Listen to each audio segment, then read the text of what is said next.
Everything is better when it's bigger.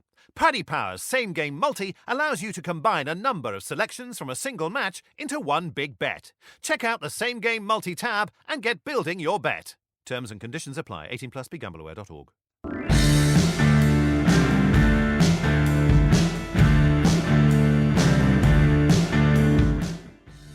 Hello and a warm welcome back to the football postcast here on the Racing Post. The Premier League has hit fever pitch and we've got a team of experts to guide you through this week's fixtures. Dan Childs and Aidan Perkins join me from the Racing Post Sport Desk, and we welcome Carl Monaghan from our sponsors Paddy Power. So much to get through. It all starts on Friday evening. It's Fulham against Wolverhampton Wanderers, and Carl, what a massive opportunity it was for Fulham against Aston Villa. They were leading up until the 78th minute, and then it all went wrong, didn't it? Yeah, it was a spectacular collapse, Jack, and I think a huge blow to the morale as well. Just the manner of that defeat in what looked like a game that they had picked up a really valuable 3 points. And then, of course, you had Newcastle, didn't they? They got the late draw against Spurs, so it just compelled that disastrous result.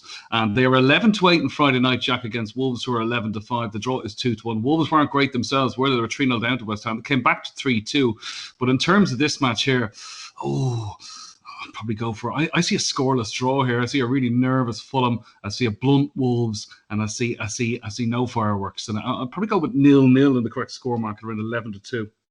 Okay, Dan. I suppose this Wolves side, they're not the Wolves side we've become used to in recent seasons, are they? They haven't won in 5. Is this kind of the last throw of the dice for Fulham here? I don't know about the last throw of the dice. It's a big game for them, obviously a massive game for them. But I think with Wolves, they went a little bit off the end, didn't they, earlier in the season to try and improve it. Change from that regular back three that they've been playing, went to a back four for a few matches, and I think it just destabilised them a little bit. The change in formation, changing what they've been so used to doing, and losing Raul Jimenez as well, for such a large part of the season. I just think those things combine in the Premier League, which is such a fine line in games. If you're not satisfied a bit, it's easy to go from like a 7 team to sort of lower mid-table team. And I think that may be what's happened to Wolves. Lose a bit of confidence as well. I think in this game, I mean, you could see Fulham having a good chance of winning it, but the prices, 11-8. They've only won 5 games out of 31 matches in the Premier League this season. Fulham. Do you really want to be backing them as favourites? I don't. Actually, for once, I'm going to disagree with Carl. I can see goals in this game. I think it was a very chaotic finish to that Aston Villa game, wasn't it? Fulham looked good, deservedly 1-0 in front with sort of 15 minutes to go, and then lost 3-1. Maybe got a bit edgy, but they have to try and win games for them. They have to try and take a few risks. Maybe that's what happened at Villa. Went to 1-1, and they're still trying to win the game. And I think that's going to lead to more goals in Fulham matches, between now and the end of the season.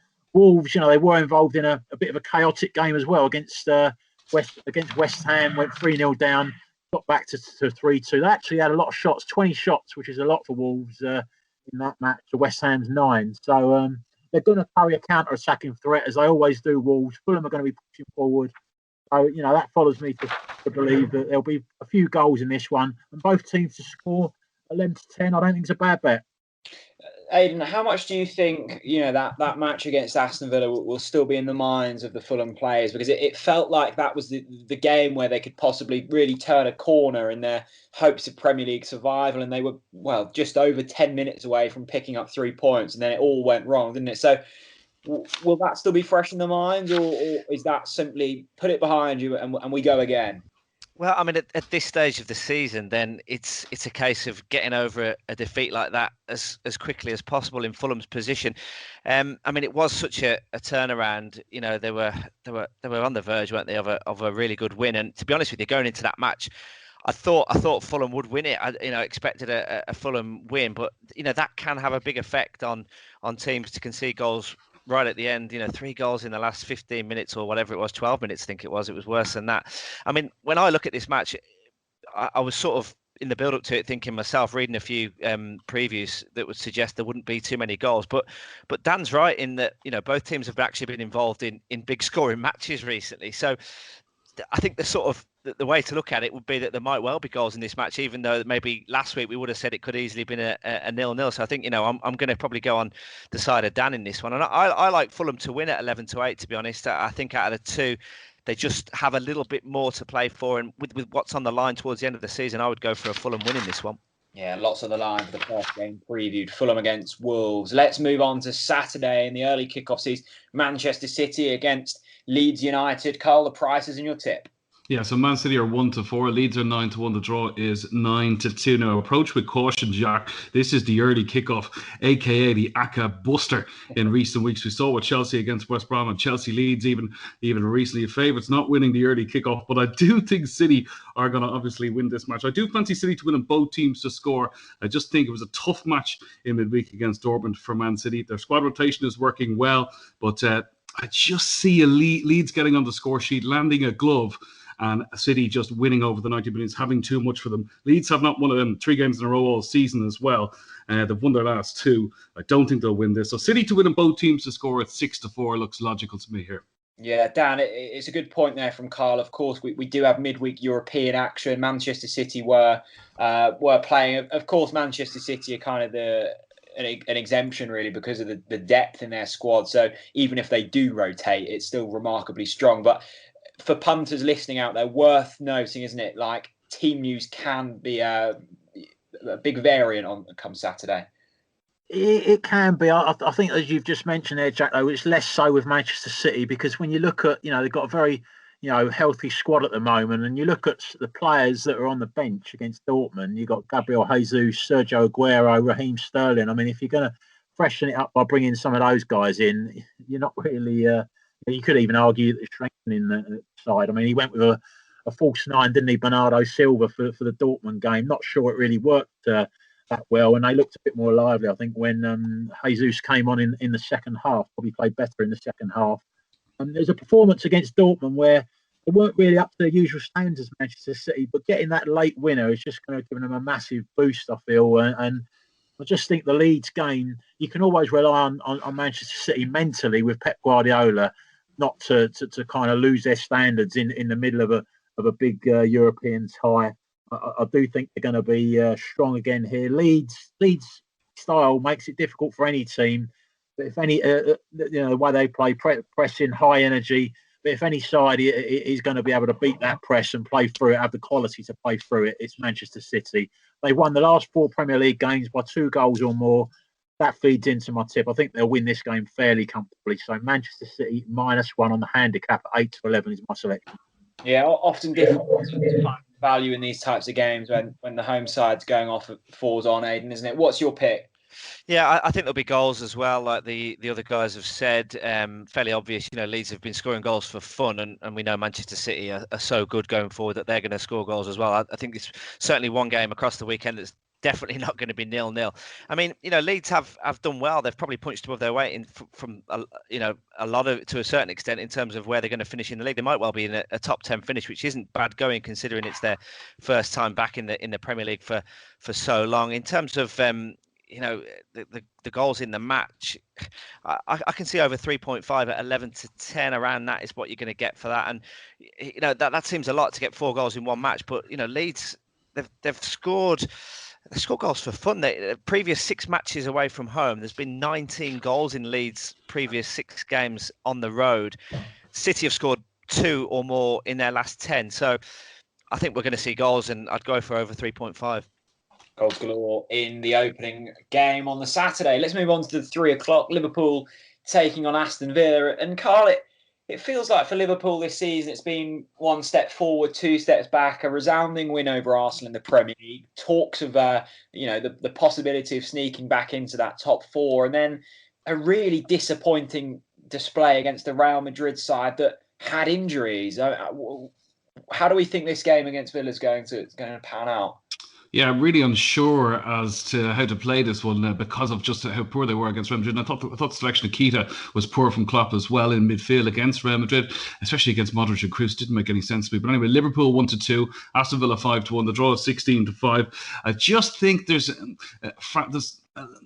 Liverpool are fragile at the moment, and I think that defeat will definitely leave its mark on them against Real Madrid. Aston Villa, they're kind of playing good stuff. There's not a whole amount of pressure on them at the moment. They've secured their status for next year. They've played some good stuff, and there's a lot of freedom. There's lots to like about their late win against Fulham. You have to remember as well. Your man came off the bench, didn't he? Trezeguet and got 2. So there's lots to like about Villa. I think the way to play this is Villa and the draw, the double chance at 7-5, because just Liverpool are just so hot and cold, and I'm unsure as to whether he'll pull on 3 or 4 players and rotate because obviously sandwiched between the 2 games with Real Madrid. Dan, how do Liverpool replicate that Arsenal performance as opposed to the Real Madrid performance in this game? Well, they're very up and down at the moment, aren't they, Liverpool? I mean, the game at Arsenal, I thought was one of their best performances of the season. They were absolutely superb. One game 3-0 and restricted Arsenal, who had a lot of good attacking players on the pitch, to next to nothing, and then they go to Real Madrid, and maybe it just shows you that Real Madrid, maybe we've underestimated them a little bit. I mean, I think they were six favourites in the Champions League outright market before these quarterfinals started, and maybe the markets have not really given Real Madrid enough respect. But Liverpool were poor in that game. I think they're going to be desperate to bounce back here, and they are banging the race again now for this top 4. With Chelsea's result against West Brom, there's only a 3-point gap now from Liverpool to West Ham in 4th place. So it's a big game for Liverpool. I think Klopp will go with a strong side, and I do think they'll have too much for Aston Villa. I think Villa, they had that late flurry, against Fulham. I think that kind of flattered them a little bit. For 75 minutes, they were quite poor. In the 7 games previously, they'd only scored 3 goals. They have been really missing Jack Grealish, who doesn't seem to be any nearer to recovering from his shin injury. So I think Liverpool, the other side of it, players are going to, do remember previous games. They are going to be thinking about making amends for that horrific, 7-2 near the start of the season as well at Villa Park. So I think Liverpool going to be looking to send a message, ahead of the second leg, get back to those standards that they set against Arsenal, and I think they'll keep another clean sheet here. I'm going to go Liverpool to win at 7-4. Yeah, that 7 was an absolute lifetime ago, doesn't it? Aidan, it's a funny old season, because last week on the Football Postcast we were discussing if Liverpool want to get back into the Champions League, it's likely that they'll probably have to win the Champions League. That's more of a chance than getting back into the top 4. But as Dan alluded to there, 3 points from the top 4 now with Chelsea losing. There's a good opportunity for them to kick on in the Premier League. Yeah, there is. I mean, Liverpool's home form has been absolutely dismal in the Premier League. Haven't won in 2021 in the Premier League, and all these terrible home defeats against Brighton, Everton, Burnley, teams like that. Now this game, to me, has the look of that again. Unfortunately, from a Liverpool point of view, a lot depends on whether or not Jack Grealish plays for Aston Villa. You've just mentioned him before. He is obviously their key man. I think if Grealish plays for Villa, then you could definitely make an argument for the Villa double chance that Carl mentioned before at 7-5. But Grealish was, in the build-up to the match last week against Fulham, they thought Grealish was going to play in that, but then sort of about an hour before, when the team news came out, he wasn't involved. It's still very much uncertain. If Grealish doesn't play, I'd be tempted to go with Liverpool. If Grealish does play, I think Villa can get something out of it. Liverpool have got this sort of a weird kind of a feeling playing at home at the minute. They went so long, that massive unbeaten run, for over 3 years at home. But this year it's just been terrible. And I think that if the game starts slowly and Villa set up like Dean Smith will, with being very compact and sitting in, and Liverpool having a lot of the ball but looking a bit slow, you can easily see this drift into an hour in and it's 0-0, and then Villa might think of sneaking one. My heart's saying a Liverpool win, but my head is saying Villa double chance. Chances for Aston Villa. Which way will that one go? Let us know. Tweet us at Racing Post Sport. One game left to preview on the Saturday. It's 5:30 and it's Crystal Palace against Chelsea. Carl, Chelsea's recent form is funny, isn't it? 0-0 against Leeds, 2-0 against Atletico, 2-0 against Sheffield United, then a 5-2 defeat to West Brom and a 2-0 win over Porto. Are we agreeing that we can sort of scratch through that West Brom result, because it was a strange old game, wasn't it? It was, and I watched it, and it was definitely a strange old game. And Chelsea looked to be the better side for the first 35 minutes in it, but it was just strange that, I mean, the red card, they did collapse. It was unusual. It's the first sign of evidence that we have that not all was well in the Tuchel camp. But I mean, obviously, we watched very closely last night to see was there any after effects, and as well as Porto did last night, they're missing two of their strikers, but it was a pretty professional performance by Chelsea and got the job done with two away goals. So it was impressive. Kante got 10 minutes the last day out. He's likely to come back in and maybe start. So he's huge for them in the middle of the park here. So and also Batshuayi can't play against his parent club, so he'll be out for Palace. He scored against Everton last week, so that reduces Palace's chances of getting something from this game. I think a Chelsea win under 2.5 goals is the double I'd play here around 2-1. And Mason Mount, that was a brilliant goal last night, and he has 2 and 2. There's something about him at the moment. He's playing really nice stuff, and I thought at 11-4 anytime Mason Mount to score looked a cracking goal scorer bet. Dan, I don't know about you. Maybe it's just because, you know, Bruce is not maybe presenting the Football Postcast as much as he once was, but it feels as if there hasn't been much chat about Crystal Palace this season, and I think that's unfair because they've, on paper, had a really solid season. Last time out against Everton looked bright. How do you think they'll fare here? Yeah, they're having another decent season. They're kind of Roy Hodgson always seems to get them comfortably safe, doesn't he? With quite a lot of the season to go.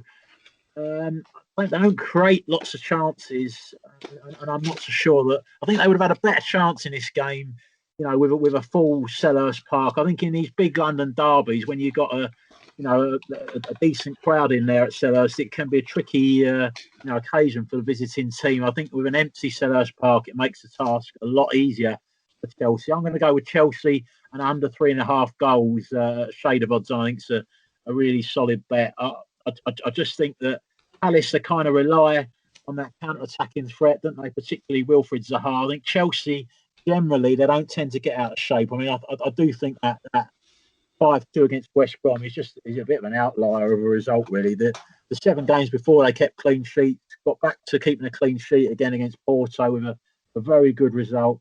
You have got to be mindful that it's a swift turnaround. You've got only 6 days between the first leg against Porto and the second leg, so there could be quite a few changes for Chelsea. But their squad is so big and strong; they can rotate and bring in lots of quality.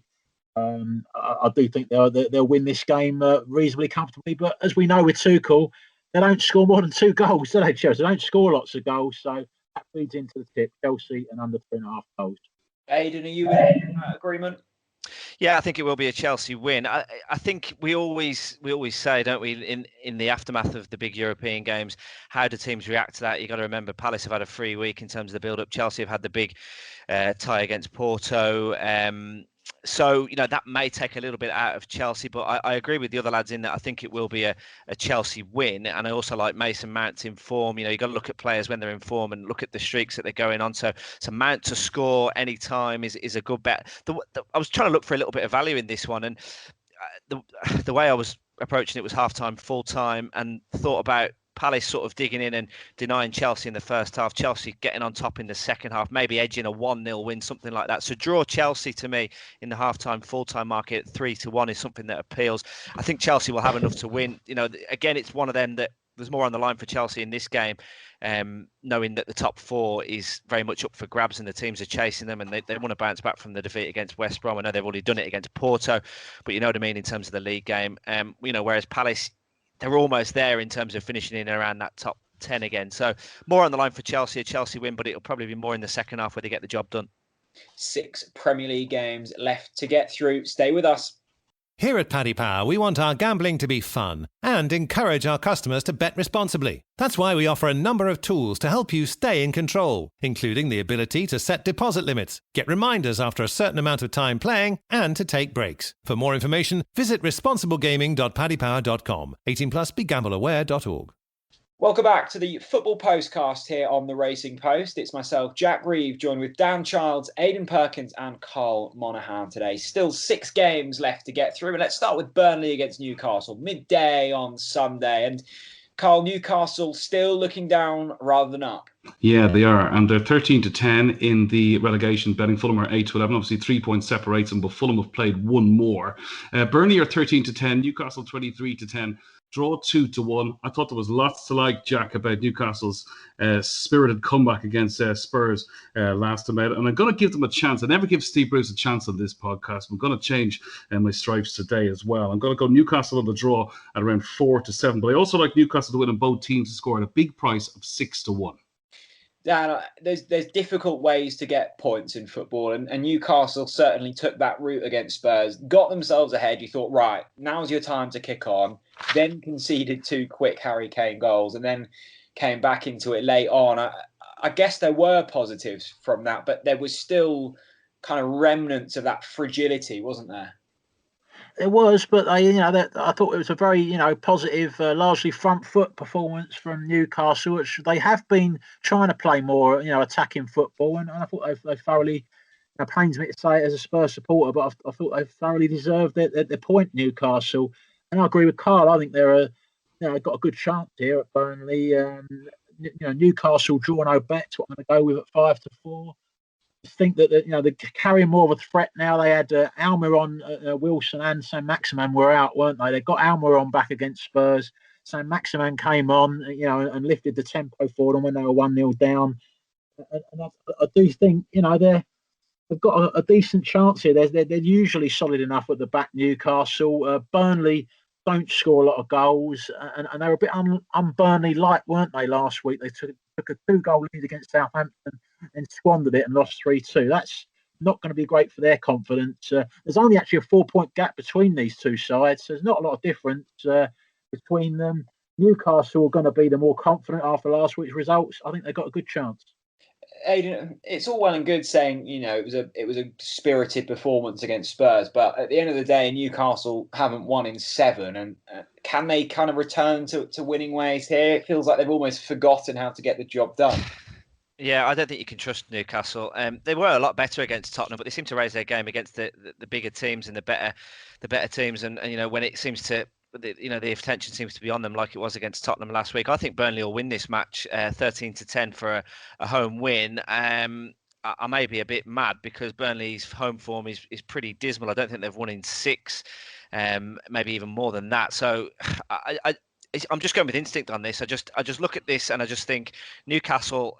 There seems to be, in a bit of in the doldrums still, and there's so much going on behind the scenes. Steve Bruce is constantly complaining about the negative headlines that he's getting, and I know they did have a better performance against Tottenham, but I just think an early kickoff on Sunday, Newcastle won't fancy this, in my opinion, and I'm going to go for a home win for Burnley.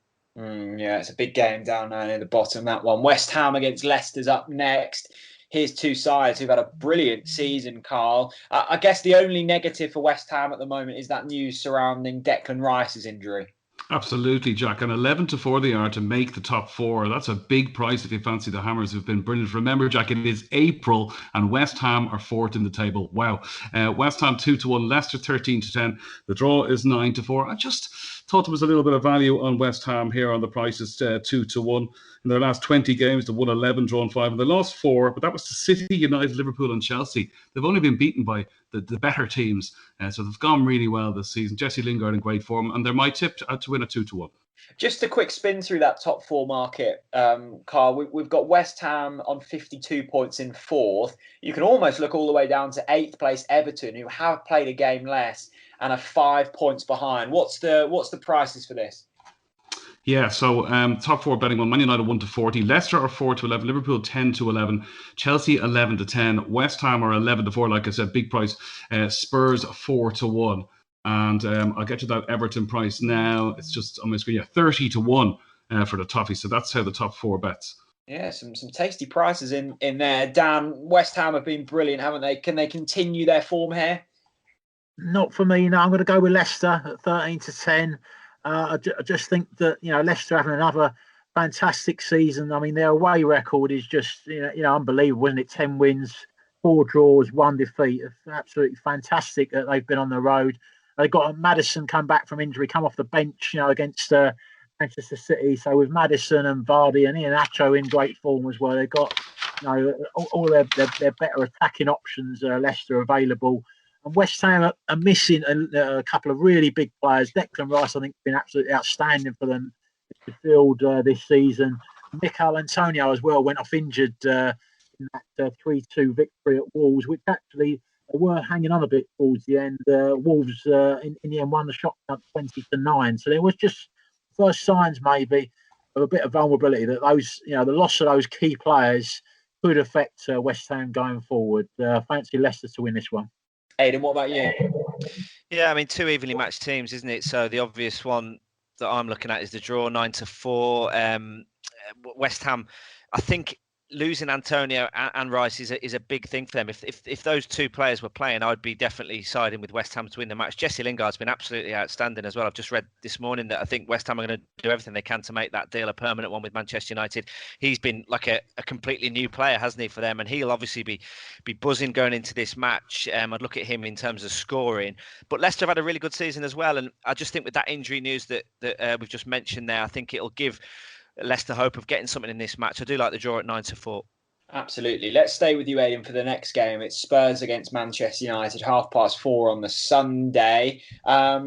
Spurs obviously didn't get the job done against Newcastle. Can they get the job done against Manchester United here? Well, I mean, it's Jose Mourinho against one of his old teams again, so that adds a bit of extra spice into it. Manchester United playing on Thursday, so that might just have an impact on the game as well in their Europa League game against Granada. It's one of them ones that you could make a case for, to go either way. I'm siding a little bit more with Tottenham.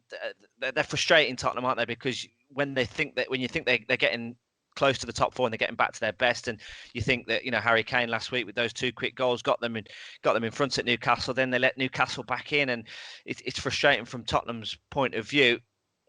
15-8 for Tottenham to win this match, I think, is decent odds, and with Manchester United playing on Thursday, that's the way I'd go with it. Dan, how about you? What's your kind of angle for this one? Yeah, I'm very similar. I'm going to go with Spurs. I think are a big price at 15-8. Just think it's a lot easier, isn't it, having a free week, going into the game. Manchester United, the last Europa League trip, they went to Milan, got a great result, 1-0. 3 days later, they were well below par in that FA Cup defeat, the 3-1 loss at Leicester. I think it could be a similar sort of scenario here. I also think it's just a big game for Spurs. Manchester United are quite secure in that top four, aren't they, in second place at the moment. Spurs, you're getting too close to kind of win or bust for them if they're going to, the 3 points outside the top four. They really need to make a push now to try and get in there. They're also boosted in terms of the starting lineup. You've got Heung-min Son and Harry Kane are highly likely to start together for the first time since the North London derby last month. You think back to that 6-1 Old Trafford that seems a lifetime ago earlier in the season. They both got 2 goals and an assist in that game. I mean, they're just such a massive threat. They might make a difference here. Spurs for me. And Carl, with all of that being said, Manchester United have a Europa League quarter-final to contend with in midweek as well. And surely at this stage in the season, that's the priority here. Yeah, I think it will be, and I think Spurs will be fresher. And I have to jump in with the lads as well. I do like Spurs at 15-8. Lots of reasons. United in the final third, Jack, in the last 5 weeks.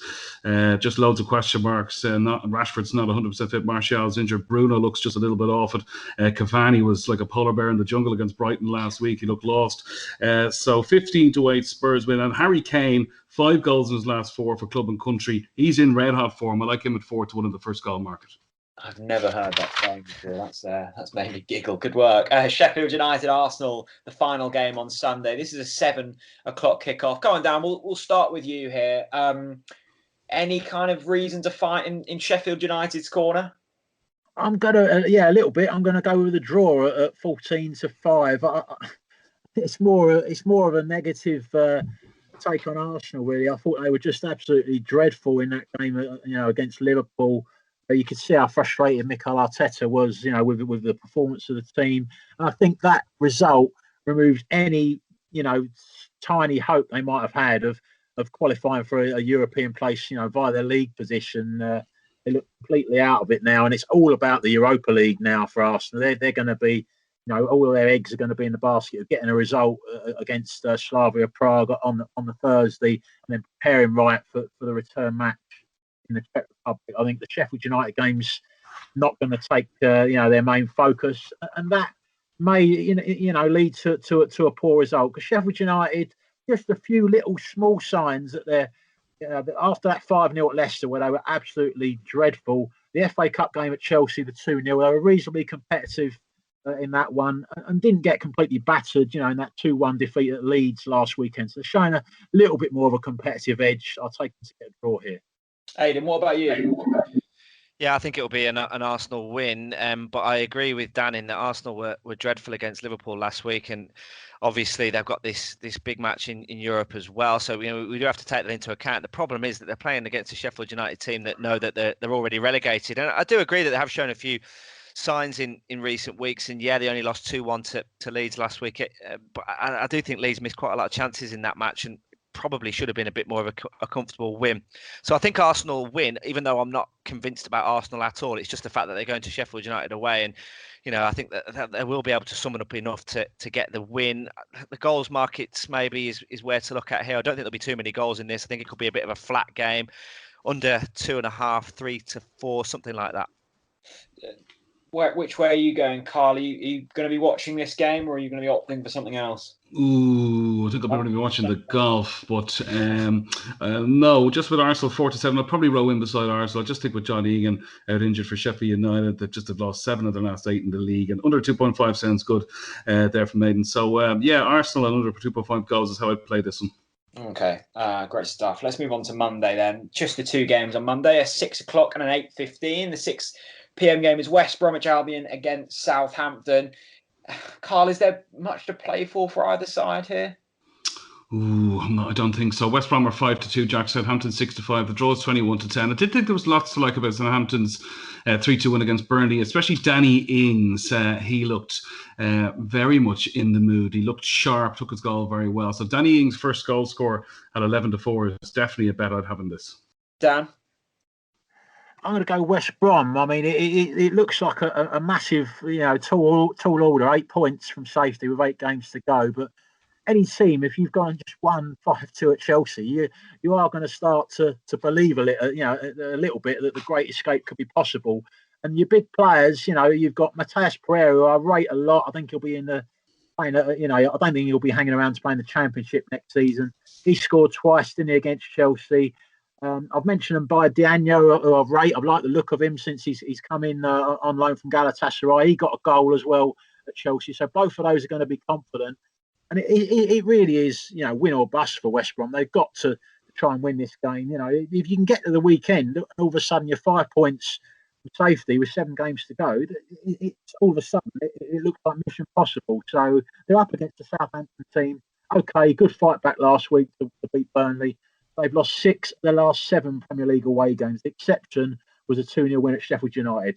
Can't have Southampton as favourites. West Brom for me. So do I have permission from you then, Dan, to title this as Dan Child's football guru thinks that West Brom have a chance of survival here?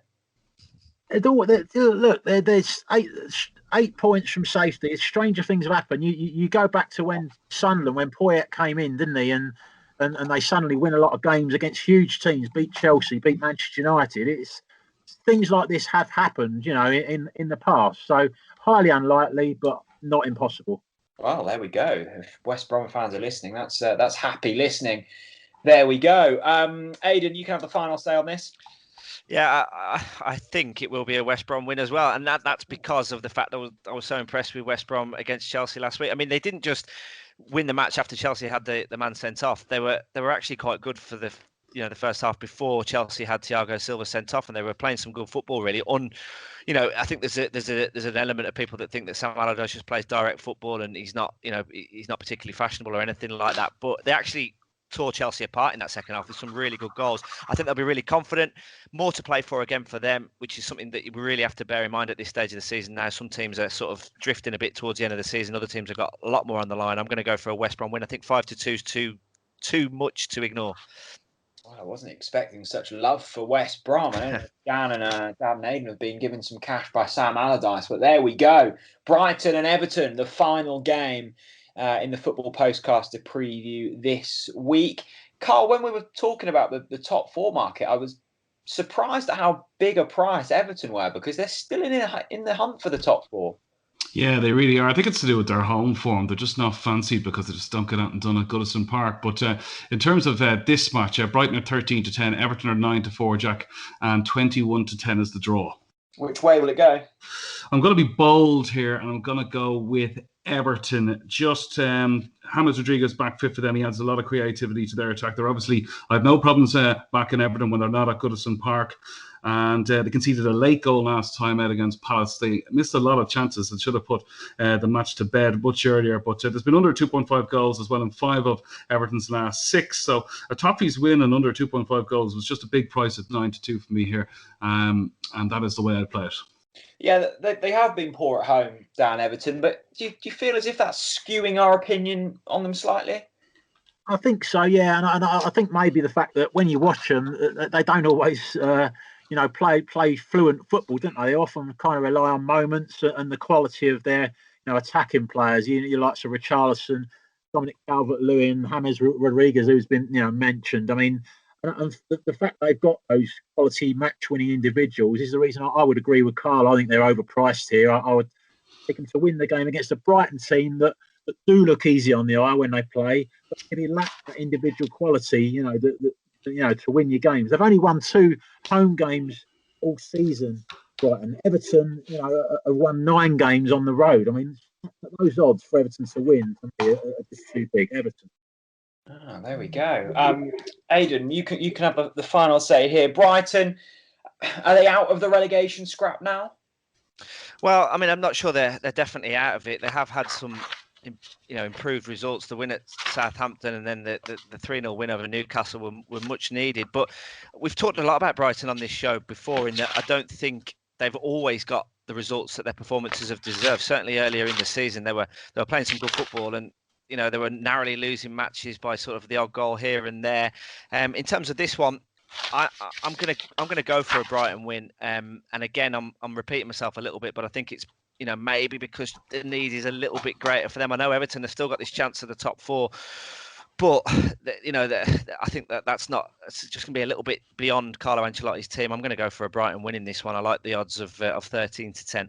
A really difficult slate to try and predict this week in the Premier League, and let's make things even tougher for the panel. Let's have a brief look at some of the other divisions, and I'm sure Dan Childs has a couple of EFL picks. You can read his selections in the Racing Post Sport, either in the newspaper or on racingpost.com. Dan, the EFL's got to that joyful point in the season where it is absolute carnage. We saw a Mick McCarthy Cardiff side who were just in sensational form, pumped 5-0 by struggling Sheffield Wednesday. Norwich put 7 past Huddersfield. It's bonkers. But that's why we love it. Any selections from the EFL? You're going to tell me no now, aren't you? No, absolutely. There's always selections in the EFL and reasons to get find an edge and similar to what you just mentioned there with Sheffield Wednesday. There are teams at this stage of the season that are going to find a new level because it's almost desperation stakes now. Teams like Sheffield Wednesday that have got loads to play for against a team like Cardiff that have fallen out the playoff picture. They just showed more desire, and quality actually in that game. And on a similar note here, I'm going to go with Birmingham 19-10 at home to Stoke, who really look just marooned in mid-table at the moment. Birmingham have still got loads to play for. They're 7 points above the relegation zone, but third from bottom is Rotherham, who've got 4 games in hand, so they're not going to be feeling comfortable at all. However, since Lee Bowyer's gone in there, they've had 4 games against top 6 sides, Birmingham. They've taken 7 points. Fantastic 2-1 win over Reading, 1-0 win against Swansea, and then a 0-0 draw at Brentford on Tuesday. They've got some great results against big teams chasing promotion. Sure, they'll have a good chance against Stoke. As I said, season's petering out. Lost 2-1 at home to Millwall on Monday. I think they'll lose at Birmingham. Okay, lovely stuff, Dan. Carl, any other selections? You've been jumping into Europe recently. You kind of swayed away from Mick McCarthy and going into Europe. Is that the same today? No, I'm going to stick with Norwich and Watford, my good trusty buddies in the Championship. I just think Norwich 8-11 looks a good price. They've won one in their last 5 derby, and Watford going well as well. They're at home to Reading. They've won their last 4, so that double looks good. 8-11 and 5-6, and that's how I'm going to play in the Championship this week. Yeah, worth noting as well, if results go Norwich's way, we could have the first team promoted out of the Championship. And Aidan, let's go with you.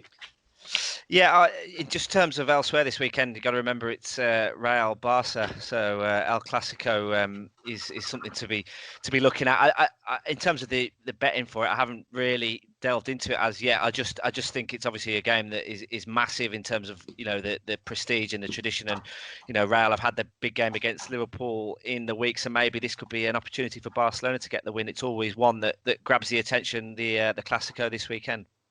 Time for the naps. This will not be beaten. The strongest selection from each of our panelists into an enhanced treble on the Paddy Power website. Carl, kick things off. Yeah, I'm going to go with Arsenal 4-7 against Sheffield United. I just think it looks safe, Jack, and I need it to come up for me for my credibility. So 4-7 Arsenal. Pressure on the line for Carl. Dan? Yeah, I'm hoping I'm playing it safe as well with Cheltenham in League Two, second in League Two, at home to Leyton Orient, who are 10th. Shade of odds on Cheltenham.